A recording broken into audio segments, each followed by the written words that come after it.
Selamat pagi pemirsa. Sebagai perhelatan demokrasi, keberhasilan pemilu sudah diukur jauh sebelum hari pencoblosan.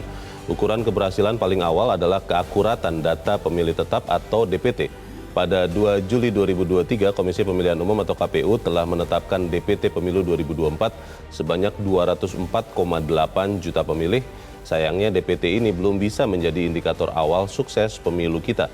Sebabnya di masa pemilu kurang dari 2 bulan, sengkarut DPT belum juga tuntas. Pemirsa, inilah editorial Media Indonesia di hari ini Rabu 3 Januari 2024 dengan tema Waspadai Celah Pemilu Curang bersama saya Leonard Samosir. Dan Anda juga bisa ikut menyatakan pendapat Anda nanti dengan menelepon nomor telepon 021 583 99 100. Dan pemirsa, pagi ini telah hadir bersama saya anggota Dewan Redaksi Media Group Arief Suditomo. Dan Mas Arief pada pagi ini diberi judul Waspadai Celah Pemilu Curang. Ini memang heboh ketika ada surat suara yang sudah ada duluan begitu di Taiwan ya. Lalu di Malaysia disebut-sebut walaupun memang harus dikonfirmasi. Malah tidak terdaftar ya. Ada ratusan ribu katanya ini harus dikonfirmasi yang belum terdaftar. Tapi kalau kemudian kinerja Bawaslu dan turunan-turunannya seperti yang diduga tadi di berita pertama bahwa memang lemah, apakah kemudian kita bisa lihat pemilu 2024 yang tidak lama lagi benar-benar masih bisa kita percaya, Mas Arief? Iya. Seharusnya tetap kita harus bisa percaya ya Leo, karena bukan apa-apa, ini merupakan sebuah agenda negara atau bangsa kita untuk pada akhirnya menjadikan roda berbangsa kita itu selalu bergulir dengan hadirnya pemimpin baru. Tapi kalau misalnya pemimpin baru ini hadir dengan legitimasi yang sangat-sangat rendah, hanya karena proses penyelenggaraan pemilunya buruk, itu merupakan salah satu hal yang tidak kita inginkan. Untuk itu kita berada di sini, harusnya kita bisa menyerukan agar prosesnya dijaga baik-baik. Proses itu bukan hanya penyelenggaraan pada saat bagaimana mereka nanti hadir di pencoblosan, tapi juga pada saat mereka menghadapi berbagai macam sengketa pemilu yang bukan saja terjadi nanti, tapi sekarang juga sudah mulai terjadi. Dan itu merupakan salah satu hal yang kita harus terus-menerus jaga, harus-menerus suarakan tentang bagaimana mereka harus menjaga integritasnya masing-masing.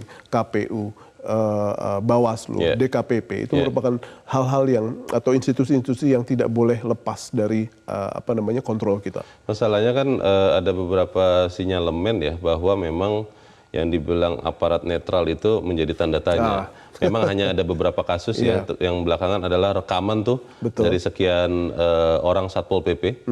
Tapi beberapa waktu yang lalu juga kita mendengar ada sinyalemen bahwa ada baliho yang dipasang oleh aparat juga begitu. Walaupun itu dikonfirmasi tidak katanya. Nah, ini pertanyaan-pertanyaan ini membuat kita akhirnya berpikir apakah memang pemilu ini benar-benar akan diupayakan netral, akan diupayakan tidak curang. Kita akan bahas itu Mas Arief. Dan pemirsa, inilah editorial Media Indonesia untuk hari ini Rabu 3 Januari 2024. Waspadai celah pemilu curang.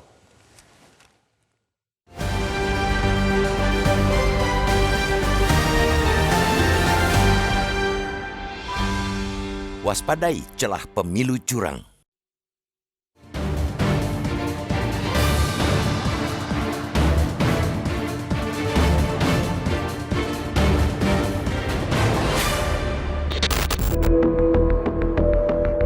Sebagai perhelatan demokrasi, keberhasilan pemilu sudah diukur jauh sebelum hari pencoblosan. Ukuran keberhasilan paling awal ialah keakuratan data pemilih tetap atau DPT. Pada 2 Juli 2023, Komisi Pemilihan Umum atau KPU telah menetapkan DPT Pemilu 2024 sebanyak 204,8 juta pemilih. Sayangnya, DPT ini belum bisa menjadi indikator awal sukses pemilu kita. Sebabnya, di masa pemilu kurang dari 2 bulan, sengkarut DPT belum juga tuntas. Tidak hanya kasus kebocoran data pemilih yang sejak bulan lalu belum juga dituntaskan oleh KPU, kini mencuat keluhan dari pekerja migran di Malaysia yang belum masuk DPT. Keluhan ini sama sekali bukan sepele. Berdasarkan video pengakuan perwakilan pekerja migran yang kemudian menjadi viral itu, ada ratusan ribu orang yang belum terdaftar. Mereka juga mencurigai kinerja Panitia Pemilihan Luar Negeri atau PPLN Malaysia yang tidak becus. Sebabnya, berdasarkan informasi dari salah satu pekerja migran yang menjadi petugas pemutakhiran data pemilih atau Pantarlih, Mereka tidak diminta untuk melakukan validasi oleh PPLN, padahal ada data pemilih yang tidak bisa dihubungi atau dicurigai fiktif. Para pekerja migran pun berinisiatif melaporkan temuan-temuan itu ke Panitia Pengawas Pemilu atau Panwaslu Malaysia. Sengkarut data pemilih memang lagu lama di pemilu Indonesia. Letak geografis Indonesia yang amat luas ditambah terbatasnya jumlah petugas, termasuk petugas di luar negeri, menjadi alasan klasik kendala akurasi data. Meski begitu, kasus di Malaysia jika benar ialah bukti terjadinya pelanggaran. Sesuai peraturan KPU nomor 7 tahun 2023 tentang penyusunan daftar pemilih dalam penyelenggaraan pemilihan umum atau pemilu dan sistem informasi data pemilih, maka Pantarli harus melakukan penelitian dan pencocokan atau coklit data. Soal lokasi di luar negeri bukanlah alasan, karena KPU sejak Februari tahun lalu menyatakan bahwa coklit bisa dilakukan secara virtual. Sebab itu, kasus di Malaysia harus diusut serius dan segera. Jangan sampai ada suara-suara minor seperti merasa tidak aneh ada ratusan ribu WNI yang tidak masuk DPT karena proses coklit memang dilanggar.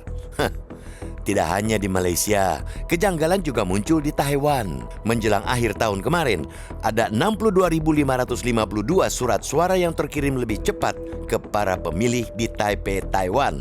KPU menyatakan hal ini sebagai kelalaian dan menetapkan surat-surat suara itu tidak sah.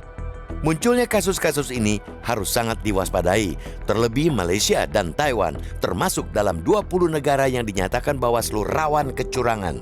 Sebab itu, meski tindakan perbaikan dilakukan KPU, kasus-kasus tersebut tidak bisa dianggap angin lalu.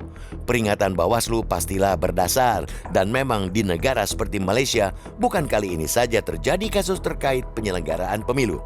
Pada 2019, terjadi kasus surat suara yang sudah tercoblos.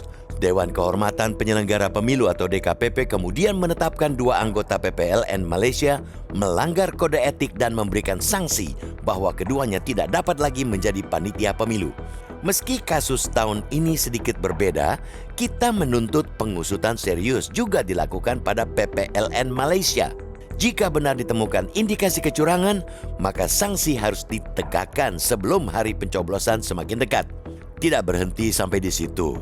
Kita juga menuntut KPU untuk menuntaskan segala persoalan terkait data pemilih dan logistik pemilu yang masih ada, termasuk kasus dugaan kebocoran data pemilih yang bulan lalu mencuat. Hingga saat ini, KPU belum memberikan penjelasan tuntas atas dugaan kebocoran 204 juta data pemilih tersebut. Dengan banyaknya sengkarut di masa genting menjelang pencoblosan ini, kita mendorong masyarakat untuk sangat kritis dan proaktif. Masyarakat harus peka dan berani melaporkan segala kejanggalan terkait pemilu. Hanya dengan cara inilah, kita masih bisa berharap akan suksesnya pemilu di saat tolak ukur awal sudah jauh dari ideal. Demokrasi kita kini kerap dianggap sedang dipukul mundur. Jangan sampai kian babak belur akibat pemilu yang tidak adil dan tidak jujur.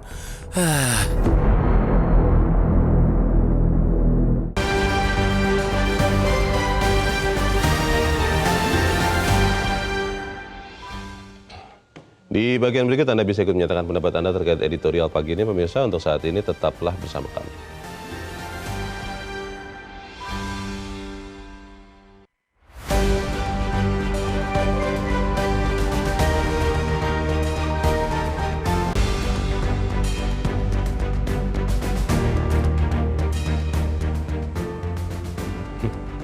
Terima kasih pemirsa, Anda masih bersama kami di Editorial Media Indonesia, dan saat ini kita akan bertanya dulu Mas Arief. Sebelum kita berdiskusi, kita sudah tersambung lewat saluran telepon dengan Dewan Pembina Perludem, Titi Anggraini. Mbak Titi, selamat pagi. Selamat pagi Bang Leo, salam sehat buat kita semua. Ya, Mbak Titi, kita mengharapkan tentunya pemilu 2024 ini benar-benar minim kecurangan. Tapi mulai ada pertanyaan nih soal misalnya netralitas aparat. Kita lihat ada video yang beredar ya, ada Satpol PP yang menyatakan mendukung salah satu paslon. Lalu kita mendengar katanya ada ratusan ribu, ini menurut video yang harus diverifikasi, ratusan ribu pekerja migran di Malaysia yang belum masuk DPT. Nah pertanyaannya Mbak Titi, apakah memang penyelenggara pemilu, khususnya Bawaslu dan turunan-turunannya, masih punya niat untuk menjaga pemilu ini tidak ada kecurangan, atau memang ada ketakutan tertentu menurut Mbak Titi? Ya, saya kira pertanyaan itu sekaligus juga menjadi pertaruhan ya bagi KPU dan Bawaslu terkait dengan pemilu 2024. Pemilu 2024 itu memang sejak awal penuh kontroversi. Karena pertama undang-undang pemilunya tidak berubah, tapi banyak dari aturan main yang dibuat oleh KPU justru kemudian meninggalkan tradisi baik dalam praktik pemilu 2019. Misalnya saja soal keterwakilan perempuan, soal pencalonan mantan terpidana. Yang itu masyarakat harus pergi ke Mahkamah Agung melakukan uji materi untuk kemudian meluruskan pengaturan bengkok yang dibuat oleh KPU. Dan itu akhirnya dibatalkan oleh Mahkamah Agung. Dan juga beberapa misalnya indikasi mulai dari seleksi. Waktu itu juga pernah dibahas seleksi KPU Bawaslu, di mana nama-nama terpilih itu sudah beredar bahkan sebelum fit proper test dilakukan di DPR RI. Lalu juga rekrutmen penyelenggara pemilu yang Bawaslu sempat terlambat beberapa hari pengumuman sampai terjadi kekosongan Bawaslu Kabupaten Kota seluruh Indonesia, KPU juga serupa, dan termasuk ketiadaan banyak perempuan di sejumlah KPU provinsi, KPU kabupaten kota dan juga Bawaslu. Jadi memang dari sisi instrumen personel saja ya, kita melihat ada penurunan komitmen keterwakilan perempuan di kelembagaan KPU Bawaslu. Dari sisi pelaksanaan juga demikian begitu. Misalnya ketika penentuan tahapan pemilu itu kan tarik-menariknya luar biasa ya. Ada kepentingan pemerintah di sana, ada kepentingan DPR di sana. Sampai akhirnya hari kampanye itu diputuskan sangat pendek sekali, hanya 75 hari. Dan itu mempengaruhi banyak hal, termasuk juga di persoalan distribusi logistik, pengadaan dan distribusi logistik yang waktunya menjadi sangat pendek. Hanya kurang dari 3 bulan, padahal biasanya dilakukan lebih dari 6 bulan. Nah, catatan-catatan itu saya kira memang menjadi keraguan bagi kita semua. Belum lagi soal misalnya sanksi Dewan Kehormatan Penyelenggara Pemilu di beberapa perkara yang melibatkan KPU dan Bawaslu. Dan ini yang kalau tidak segera dipulihkan, lalu juga kasus yang terakhir, distribusi lebih awal surat suara di Taipei, begitu ya, padahal pemilu di luar negeri bukan sekali 2 kali dikunjungi oleh KPU ya. Ada BIMTEK, ada kunjungan, tetapi kok bisa kedodoran seperti itu. Mbak Titi, saya sendiri terus terang, ya. Kalau melihat beberapa peristiwa ya, ada beberapa aduan kepada Bawaslu yang sampai sekarang kita tidak tahu ya, apakah diproses atau tidak. Saya lihat di infografis di Koran Media Indonesia pagi ini, ada acara perkumpulan atau perhimpunan para kepala desa, kemudian ada kegiatan bagi-bagi susu di Car Free Day, lalu juga ada kampanye di tempat pendidikan, di pesantren Al-Sakafah. Ini kan pertanyaan besar kita adalah ketika ada satu paslon yang memang sangat dekat dengan kekuasaan, apakah memang penyelenggara pemilu ini masih punya keberanian untuk netral, untuk objektif, untuk menegakkan aturan? Pertanyaannya, kalau memang ternyata penyelenggara pemilu tidak punya keberanian yang cukup, apakah kita masyarakat bisa membantu dengan memviralkan semua pelanggaran yang mungkin terjadi dimanapun, Mbak Titi? Iya, penanganan pelanggaran itu ada banyak kanal ya, Bang Leo. Salah satunya, ya memang kalau dibagi 2, ada kelompok pelanggaran, ada kelompok sengketa. Nah, pelanggaran itu ada pelanggaran administratif pemilu yang Bawaslu itu punya otoritas penuh untuk memutuskan. Produknya adalah putusan. Yang kedua itu pelanggaran kode etik penyelenggara pemilu, itu diputuskan oleh DKPP. Yang ketiga itu tindak pidana pemilu. Nah, memang kalau tindak pidana pemilu itu Bawaslu bersama dengan Sentra Penegakan Hukum Terpadu. Soal sengketa proses, ada sengketa proses tata usaha negara, dan yang terakhir adalah perselisihan hasil pemilu. Tentu kita tidak menghendaki ya ini terakumulasi lalu kemudian tereskalasi di perselisihan hasil pemilu.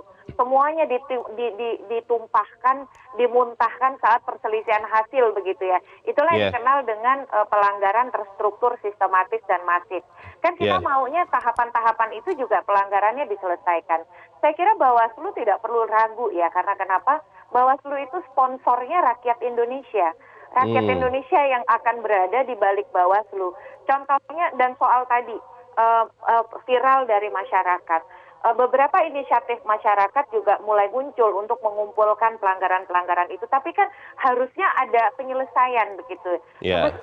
Contoh, misal kasus di Taipei. Kasus di Taipei itu kan viral dulu, baru kita tahu ya, oh ternyata ada penyimpangan di dalam proses distribusi. Jadi peran masyarakat itu sesuatu yang memang sudah seharusnya kita lakukan di tengah teknologi digital dan itu jadi kontrol. Tetapi kan mestinya keberadaan Bawaslu juga menjadi saluran untuk penyelesaian masalah itu. Saya kira misalnya dengan adanya abdesi. Itu Desa Bersatu itu ada pelanggaran tetapi Bawaslu tidak berwenang. Itu menjadi kewenangan dari pihak lain katanya. Nah itu yang dibutuhkan itu adalah kejelasan. Pihak lain itu siapa? Yang dilanggar itu siapa? Pelanggarannya apa? Nah betul, jadi bagi saya sih sebenarnya ada banyak ruang yang bisa digunakan oleh Bawaslu karena saat ini kewenangan yang dimiliki Bawaslu adalah kewenangan yang paling besar dalam sejarah terbentuknya Bawaslu dalam pengawasan Indonesia. Dan itu tidak perlu takut karena lagi-lagi selain kewenangan yang ditopang oleh undang-undang dan konstitusi, Bawaslu itu didukung rakyat Indonesia. Jadi tidak perlu ada keraguan lah mestinya. Itu kata kuncinya, Bawaslu jangan takut menegakkan aturan karena sponsornya adalah rakyat Indonesia. Mbak Titi Anggraini, terima kasih sudah mencerahkan kami pagi ini. Selamat pagi. Kita bilang seperti barusan Mas Arief, Bawaslu jangan takut. Mbak Titi mengatakan jangan takut. Tapi kan ketika kita yang jadi Bawaslu, mungkin jadi takut betulan begitu. Karena yang dihadapi adalah mungkin adalah kekuatan yang besar begitu ya. Tapi apakah kita akhirnya tinggal berharap hanya kepada Tuhan begitu, sebagai bangsa yang mengakui ada Tuhan, bahwa pemilu yang tidak lama lagi ini benar-benar tidak curang? Ya, selain kita harus percaya pada Tuhan, Leo, tapi kita juga harus percaya pada sistem. Dan Bawaslu adalah sistem yang pada dasarnya menjadi bagian dari bagaimana kita menyelenggarakan pemilu yang punya legitimasi akhirnya. Dan apabila dari prosesnya saja itu merupakan sebuah proses yang tidak bisa kita berikan harapan sama sekali, apa jadinya? Dan itu merupakan salah satu hal yang kita harus perjuangkan dari sekarang. Bahwa sekarang misalnya masyarakat sudah berpartisipasi dengan memperlihatkan kepada publik atau memperlihatkan pada kita semua termasuk di dalamnya Bawaslu dan KPU ada berbagai macam permasalahan, ada yang di Taiwan, ada yang di Malaysia dan ada yang di berbagai macam tempat di negara kita sendiri. Itu merupakan salah satu hal yang harusnya menjadi daya dorong buat Bawaslu untuk lebih percaya diri. Bahwa tadi seperti yang Mbak Titi bilang, bahwa selain mereka didukung oleh konstitusi dan perundang-undangan, ada rakyat Indonesia yang menentukan dan mengharapkan agar proses ini adalah proses yang baik, benar, dan menghasilkan hasil yang terlegitimasi. Masalahnya kan mungkin ada ketakutan ya Mas Arief ya. Karena kalau kita lihat atau disebut-sebut lah, dibicarakan masyarakat, semua kekuatan itu mengarah kepada satu paslon.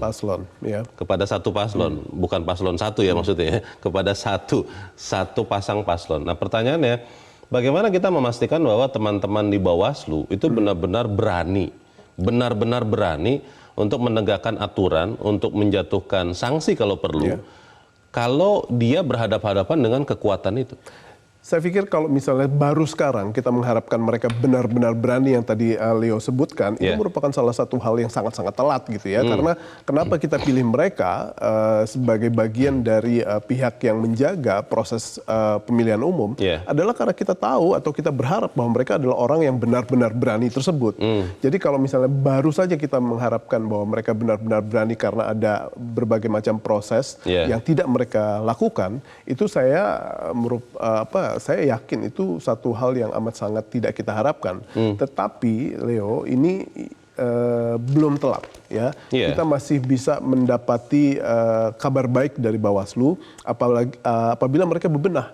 Ya, apabila mereka menyadari bahwa paling tidak ada 4 kasus yang pada dasarnya kita tunggu keputusan mereka seperti apa. Jangan lempar ke institusi lain. Paling tidak mereka bisa memberikan rekomendasi tentang hal-hal apa yang pada akhirnya harus dilakukan. Dan ini sama sekali kita belum mendengar apapun dari mereka. Bagi-bagi susu, abdesi, lalu kampanye pendidikan di pesantren, di mana anak-anak itu adalah orang-orang yang masih di bawah umur dan dipapar pada kegiatan-kegiatan politik. Tidak boleh ikutan kampanye sebetulnya ya. Lalu apa yang dilakukan oleh Zulkifli Hasan gitu ya, itu merupakan salah satu hal yang ditunggu oleh rakyat Indonesia ya, untuk segera disuarakan oleh Bawaslu. Kalau misalnya Bawaslu bilang kami tidak berwenang memberikan rekomendasi apapun atas kasus-kasus itu, ya segera lakukan agar kita bisa tahu, kita bisa cari solusinya lembaga mana yang pada akhirnya berwenang. Khususnya itu yang kita sekarang nantikan ya. Kalau kemudian ternyata ya, saya terus terang sangat rendah sih pengharapan saya atau kepercayaan saya kepada Bawaslu nih Mas Arief, karena harus tidak boleh patah arang. Iya, tapi 4 kasus yang tadi kita bicarakan itu yang ada di dalam media Indonesia di infografis pada pagi ini, itu kan kasus besar yang kalau memang pelakunya ada di kubu yang lain, di kelompok yang lain, mungkin akan segera diproses. Tapi ini kan kita melihat Bawaslunya semacam sengaja mengulur-ngulur, mungkin supaya lupa, mungkin supaya ada kasus lain sehingga orang lupa. Nah kalau ini terus-terusan terjadi sampai katakanlah 14 Februari 2024 pada saat kita akan mencoblos, apakah kita masih bisa percaya bahwa pemilu 2024 ini memang minim kecurangan, memang penyelenggara pemilu itu benar-benar masih berani menegakkan aturan? Kita masih punya waktu, Leo, sampai 10 Februari ya, saat dimana kita masuk minggu tenang. Sehingga kita berada di sini, kita duduk di sini, kita menyuarakan hal ini bukan untuk apapun, kita untuk mendukung agar proses dari pemilihan umum 2024 ini adalah proses yang terlegitimasi dengan baik. Seluruh tahapan-tahapannya sebelum pemilihan itu sudah diselenggarakan dengan sebaik-baiknya. Dan itu juga termasuk peran Bawaslu. Nah, apabila sekarang pengharapan kita masih ada, kita suarakan terus, kita serukan terus agar ini merupakan salah satu kewajiban Bawaslu untuk segera bisa menjawabnya kepada publik Indonesia. Dan apabila nanti tanggal 10 pada saat kita masuk dalam 10 Februari, pada saat kita masuk dalam periode minggu tenang, dan itu tetap belum ada suara dari Bawaslu, kita suarakan terus, kita suarakan lagi, agar publik tahu bahwa ada paslon yang berlaga dengan berbagai macam catatan, dengan berbagai macam pelanggaran yang tidak disentuh oleh Bawaslu. Baik, kita harus jeda dahulu sebentar. Ini Mas Arief dan pemirsa tetaplah bersama kami, Editorial Media Indonesia segera kembali.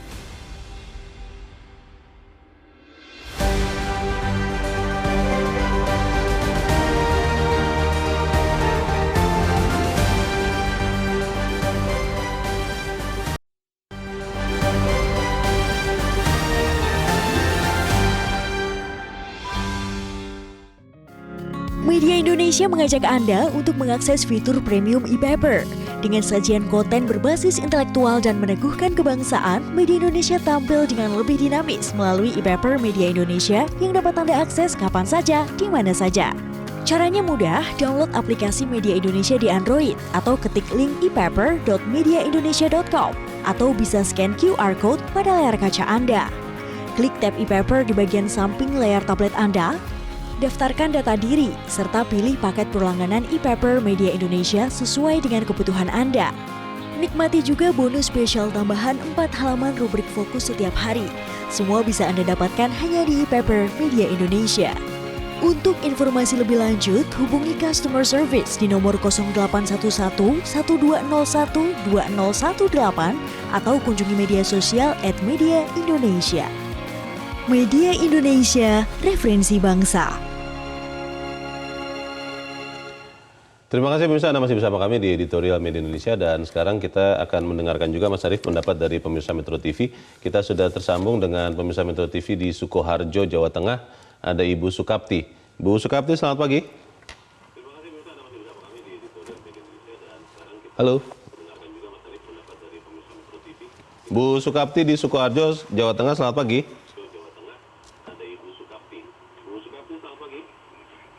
Kelihatannya masih belum tersambung. Oh, oke, sudah tersambung. Selamat pagi, Bu Sukapti. Silakan, Bu, singkat padat saja pendapat Ibu, silakan. Ya, selamat pagi, Pak. Halo?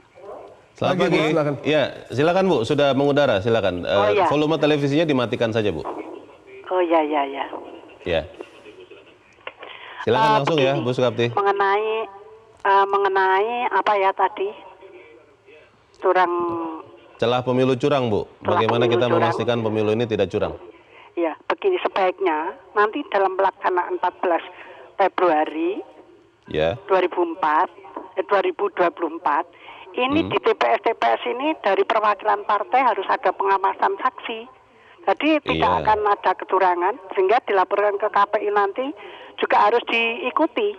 Sehingga dari pusat sampai ke daerah itu supaya petugas-petugas itu jujur dan sesuai tugas pokok dan substansinya sehingga tidak ada kecurangan. Kemudian para petugas-petugas ini jangan elu-elu, maksudnya jangan terpengaruh dengan uang. Sekarang itu kecurangan itu didahului dengan uang. Ternyata di luar negeri pun di Taiwan itu kok sudah ada kecurangan, sudah dimulai pemilihan itu gimana itu sudah dimulai Dugaannya pencoblosan. begitu. Oke. Nah, untuk itu kami berharap sebagai rakyat kecil ini Ya, Bu. supaya pelaksanaan pemilu tahun 2024 ini berjalan yang jujur, yang adil, sehingga rakyatnya itu bisa mempercayai kepada petugas semuanya. Dirasakan biar makmur semuanya. Terima kasih, kurang lebihnya mohon maaf. Terima kasih Bu Sukapti di Sukoharjo, Jawa Tengah. Selamat pagi, Bu. Di belakang Ibu Sukapti ada Pak Edward di Curup, Bengkulu. Pak Edward, selamat pagi. Selamat pagi Bung Leonard, selamat pagi Bung Arif. Selamat pagi, Pak Edward. Silakan, Pak. Pemilu itu merupakan tahapan lanjutan demi kemajuan bangsa, harapan kita loh. Jadi kita harap pemimpinnya nanti mendapat legitimasi dari mayoritas rakyat Indonesia dengan sah gitu loh, bukan dengan kecurangan. Nah, kalau ada pihak-pihak yang mulai kelihatan akan berbuat curang, dari sekarang diantisipasi langkah-langkahnya. Kalau kasus di Taiwan itu apakah kelalaian atau memang ada unsur kesengajaan? Kalau kelalaian ada pelanggaran, tapi saya pikir begini, yang di Taiwan itu mereka sudah mencobloskan, sudah itu masuk dalam amplop yang tidak tahu apa yang dipilih. Nah, kalau ada yang mengekspos, kecuali yang diri sendiri, kalau dia tahu bahwa itu sudah dicoblos, kenapa dia coblos gitu loh. Saya berpikir ini ada jangan-jangan ada memang ingin membuat kekacauan orang-orang tertentu. Kan memang itu dibagikan, dikirim per pos. Masukkan dalam amplop, orang nggak tahu dia milih siapa. Nanti dia kirim balik. Cuma jadwalnya yang disalahkan. Nah, ini yang kita sesalkan. Ada apa ini? Sudah itu kalau ada celah-celah lain soal pembagian sembako, pembagian apa-apa, lah ini tindakan Bawaslu apa namanya nih? Yang gimana ini? Kalau memang ini ada pelanggaran, ambil tindakan. Tegur. Tindak ya? Iya, jangan. Lah sekarang kan nggak ada yang Bawaslu itu orang-orang pilihan loh, bukan orang sembarangan yang duduk di Bawaslu dengan kapasitas dan kapabilitas dengan karakter. Tidak boleh takut ya, Pak Edward ya? Tidak boleh takut. Kenapa harus takut? Bangsa Indonesia mendukung 287 jalannya mendukung menegakkan kebenaran, menegakkan hukum. Nggak usah khawatir ya. Kita berharap betul-betul pemimpin yang akan datang mendapat legitimasi dari rakyat itu dengan murni, sehingga progres pembangunan bangsa, progres kemajuan bangsa, progres kemajuan kemanusiaan di Indonesia itu akan jauh lebih baik. Kita gemah Ripalo Jinami itu tapi terus terpuruk di antara negara Asia Tenggara. Harusnya kita sudah paling atas. Inilah pemimpin kita, perlu pemimpin yang baik, yang betul-betul jujur, yang terus memberikan keteladanan dan mengalir sampai ke bawah. Di bawah-bawahnya juga harus begitu. Terima kasih. Terima kasih Pak Edward di Curup, Bengkulu. Selamat pagi, Pak. Di belakang Pak Edward ada Pak Freddy di Bekasi, Jawa Barat. Pak Freddy, selamat pagi. Selamat pagi. Selamat pagi Pak Freddy, silakan Pak, pendapat Anda Pak. Ya. Iya ini Pak, ini mau menyoroti headline-nya editorial Metro TV nih. Saya memang penggemarnya Metro TV, berat juga. Ya, jadi, terima kasih. Bagaimana Pak, ini waspadai celah pemilu curang. Waspadai celah pemilu curang. Ini kan kelihatannya itu dia punya ini seakan-akan sebelum pemilu lah kita waspadai bahwa itu pasti kecurangan. Nah itu. Ini masyarakat kan di daerah itu, kalau kita di perkotaan sih tidak ada masalah, tapi kalau di daerah kan lebih ini lebih sensitif lagi. Lebih rawan. Jadi dia punya ini lebih bagus itu kawal pemilu damai, jujur dan adil. Ya, itu mungkin dia punya headline itu lebih bagus mungkin kali. Ya. Yang kedua itu masalah Satpol PP yang tadi sempat disinggung juga di situ itu kita tidak tahu dari paslon berapa yang ini kan politik, jadi kita nggak tahu itu mana yang curangin yang mana itu. Jadi tidak bisa kita cuma ke paslon yang nomor berapa begitu. Saya pikir itu tidak adil juga. Gitu. Kebanyakan kan difokuskan ke dual kan, belum tentu juga. Sekarang kan demokrasi jadi siapa saja bisa teriak kan, nah itu. Jadi tolong mungkin kalau ini ya diperhatikan juga lah. Istilahnya Metro TV ini kan sampai di pedesaan di mana-mana, jadi buat bisa edukasi masyarakat juga. Saya cuma begitu aja, Pak. Terima kasih, Baik. Pak. Terima kasih Pak Freddy di Bekasi, Jawa Barat. Selamat pagi, Pak. Di belakang Pak Freddy ada Ibu Indra di Cirebon, Jawa Barat. Ibu Indra, selamat pagi.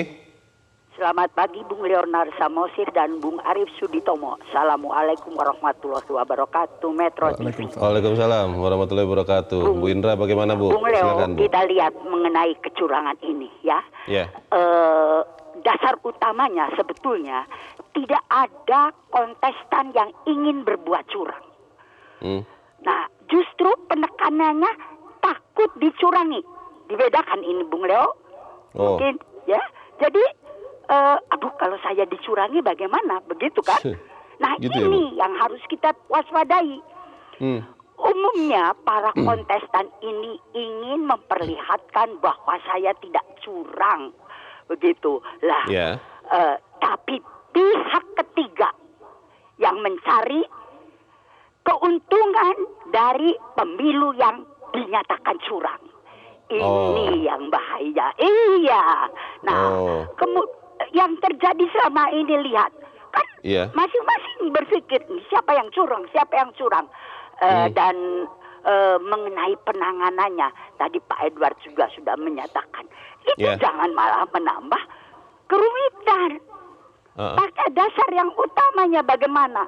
Nah itu diikuti supaya justru kecurangan ini kalau dicari siapa yang curang ya waduh susah.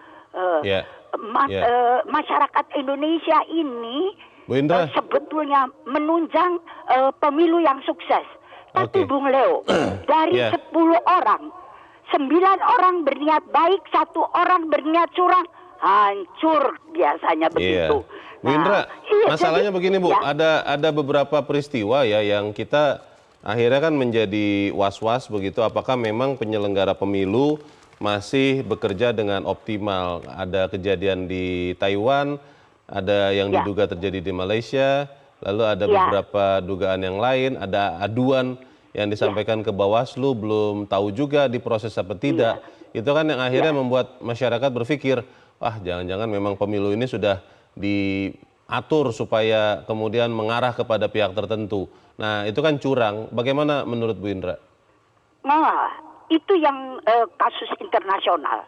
Jangankan itu, Bung Leo, di desa nih, di desa ya, kalau ada tempat ibadah lalu melaksanakan peribadatan, si kontestan yang, nah itu yang tadi diarahkan untuk tertentu begitu, itu menyumbang pada tempat ibadah yang sedang direnovasi, membagikan sembako dan sebagainya, dan beserta foto-fotonya malah, ya. Nah itu, siapa yang berani mengitukan? Menindak. Nah dia, Bawaslu jangan takut, rakyat juga jangan takut, tapi punya pertimbangan daripada berarti Bawaslu jangan takut ya, Bu Indra ya? Apa? Bawaslu jangan takut ya Bu ya? Iya. Baik. Tempat ibadah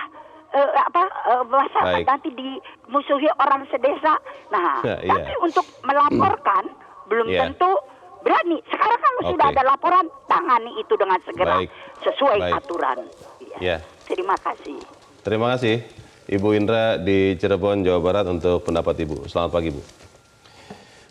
Para pemirsa meyakini Mas Arief bahwa Bawaslu dan KPU termasuk di daerah, termasuk di luar negeri bekerja dengan optimal. Tapi bagaimana kita bisa benar-benar yakin bahwa itu terjadi? Karena ada beberapa sinyalemen kita tidak mendapat kejelasan, ujungnya tidak tahu, dan akhirnya kita jadi berpikir, oh ternyata memang benar nih yang diduga bahwa ada ketidaknetralan misalnya begitu di penyelenggara pemilu. Bagaimana Mas? Itu seharusnya kita jadikan sebuah momen untuk kita balikkan ya, kita buktikan bahwa itu tidak benar. Namun kalau kita lihat salah satu hal khususnya Malaysia ya, Leo, bahwa ada di sana itu berdasarkan data ada 2,6 juta pekerja migran Indonesia.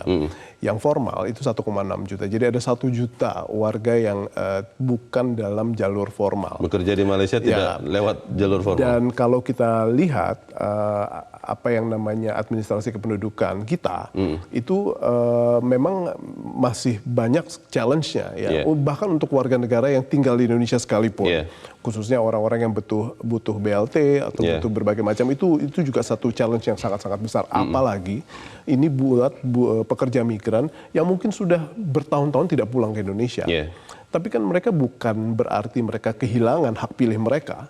Dan ini merupakan salah satu hal yang harus dibuktikan oleh Bawaslu, bahwa mereka harus punya cara, harus punya prosedur untuk melindungi hak pilihnya orang-orang ini. Karena kalau 1-2 orang nggak ada masalah, 1-2 orang pun kehilangan hak pilih itu sebenarnya tidak boleh. Ini kita ngomong soal ratusan ribu. Dan ini merupakan salah satu fenomena yang harus segera diatasi. Karena waktu sudah tidak terlalu banyak lagi. 14 Februari kita sudah melakukan pencoblosan dan itu bisa dihitung kurang lebih 1 bulan.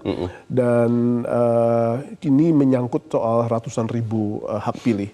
Jadi kalau Bawaslu ingin membalikkan situasi ini, bahwa mereka adalah pihak yang cakap, pihak yang punya integritas, atau KPU juga punya peran seperti itu, ini merupakan salah satu momen pembuktian buat mereka. Menarik yang tadi dikatakan Bu Indra, Mas Arief, bahwa kalau menurut Bu Indra, semua peserta itu tidak ada yang mau curang, tapi yang ada adalah mereka takut dicurangi katanya.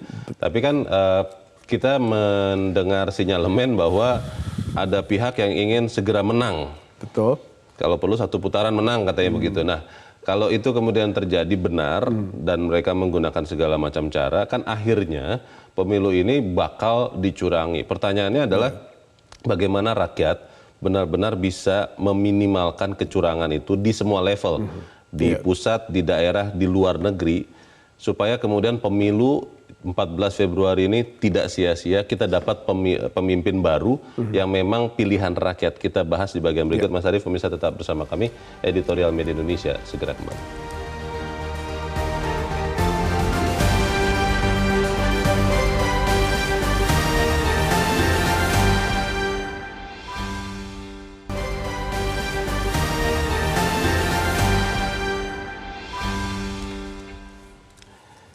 Terima kasih Anda masih bersama kami. Kita ada di bagian akhir dari diskusi kita pagi ini. Mas Arief, bagaimana memastikan kita, tentunya saya berharap betul sebetulnya Bawaslu dan KPU benar-benar masih bisa berani netral.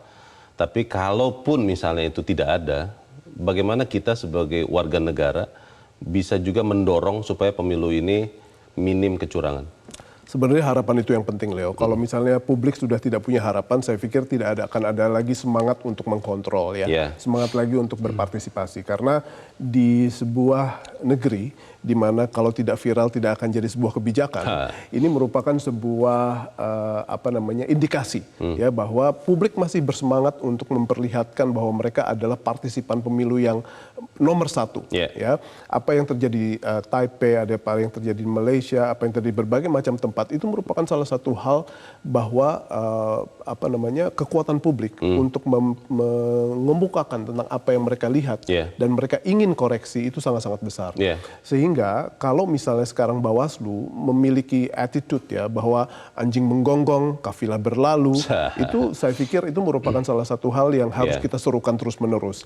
Sehingga ini tidak boleh didekati atau pendekatan mereka seperti itu terhadap apa yang menjadi keluhan publik selama ini.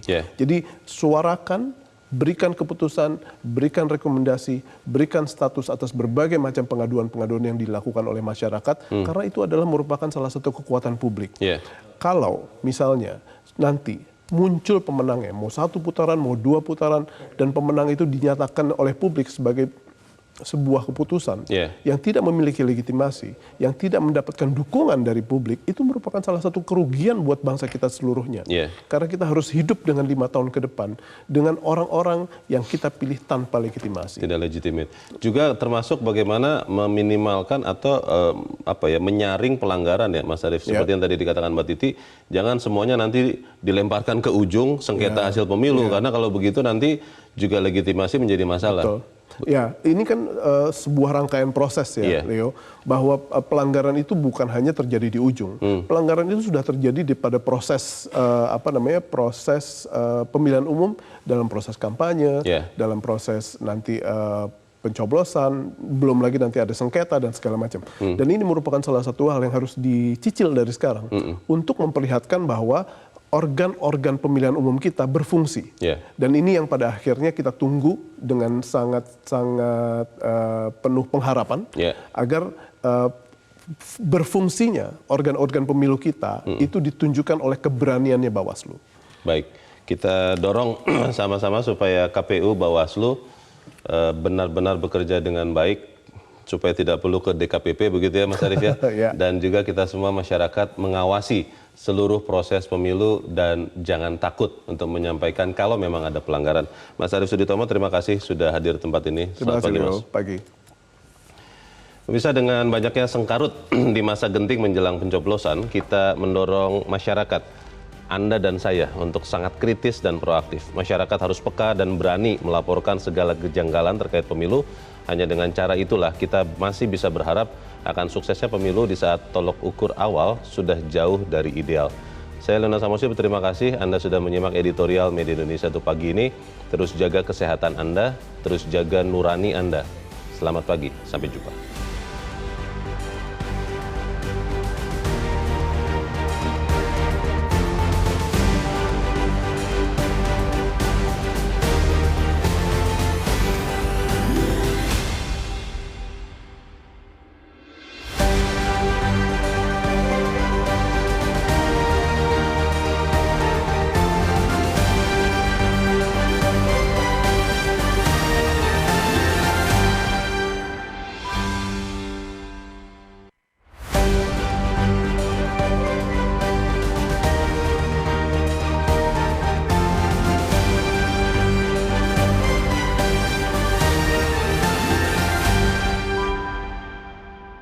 Jelajahi cara baru mendapatkan informasi. Download Metro TV Extend sekarang.